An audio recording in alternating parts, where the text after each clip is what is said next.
Ethiopian food is like, I think it is very, I can call it romantic. Really, you can grab by your hand and even share with someone. Like really, it's just a dish. You bring it out and you can share it 3-4 people together in the same plate. It's just, you see that collectiveness and society and just family and unity in dishes. When I do research, before I start this restaurant, there are a couple 100,000 people, they call themselves vegetarian in Phoenix.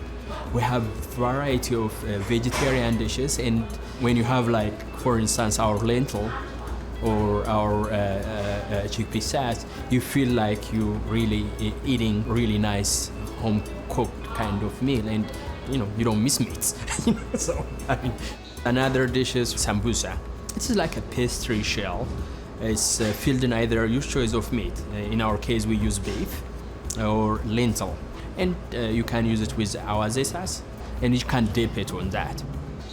When they smell the food, they really smell the food, because we made from scratch. We're not opening cans, we're not shortcutting anything, and we just cooked like we cooked at home. We have been here 6 years, 6 long years, and putting all those hours, 14, 15, 16 hours a day. And I think authentic Ethio Africa is now a known ethnic food around Phoenix. I think Ethiopia, if it is cooked right, it's cooked right. So Laura, you spent a little time in the Middle East. Why is this place special for you? Well, it reminds me of kind of a place that you might find while you're traveling. You're not sure what the food will be like, but you try it on a whim. And I was just so pleasantly surprised when I went in. The owner's a lovely man. He and his wife cook everything there. They're the only 2 people I've ever seen in there. And he takes a lot of pride in his food. And yeah, he's passionate about it. Like, this is like a calling for him. Right, yeah, listening to his descriptions, the way he speaks about food is just beautiful, and the food itself is delicious. So what did you think, Ben, when you first rolled up to Ethio African? Well, it was kind of hard to find. It's small. When you walk in, there's only a few tables. We were lucky that there was a table open for us. By few, I think there's 4, yeah. maybe 5, right? There was one outside too, I think. Yeah, that's right. That's right, there is. But yeah, very cozy feel. You can tell it's like a family-run joint, But it is now your favorite Ethiopian restaurant that you've ever been to, right? I would definitely say it's my favorite Ethiopian restaurant. Yes. Whose was first time? Not you. Was it first time Ethiopian? It was, yes. Definitely, yeah. Definitely a lot of love and energy in that place. Well, I was telling friends about it. It's really kind of funny, and saying I really want to bring them there. And both of these guys were kind of like basketball players. And I was like, I don't know that we can all fit in there together. And my one friend said, well, I'll just kind of try to stand a little taller and thinner. But the greeting from the owner, amazing. What did you think, Evan? Yeah, I palled up with the owner very quickly as well. He and his wife own the place, and was telling me about how they grind their own spices there, and they make their own cheese. And it's an American success story. He worked, I guess, in a commissary before opening his own, so you really were rooting for him for this to taste delicious even before I tasted it, because he was such a nice guy. And he's very happy about that. I said, how long have you been open? He goes, 6 years. I'm a survivor. There you go. So true. And he also, in my case, took my order, went and cooked it, and then brought it to me. It was great. So what did you have to start with?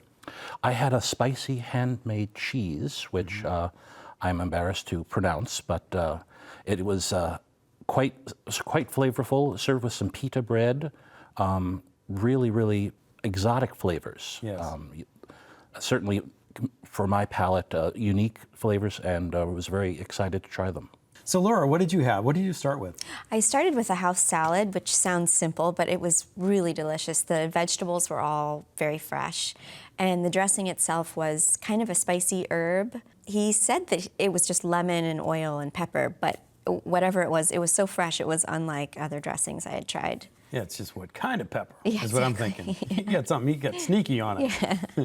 What else did you have? I had the vegetarian platter, which was served on the injera bread, and it had 5 or 6 different types of combinations of vegetables, collard greens, and the beets and potato, and the yellow split peas, and the chickpea lentils, all of them were delicious and super fresh and Bold flavorful. flavors. Yeah, Bold lots of flavors. turmeric and spices, and you can really taste that, that there's a lot of care put into the food. The injera bread, which is very Ethiopian and very common, describe that for us.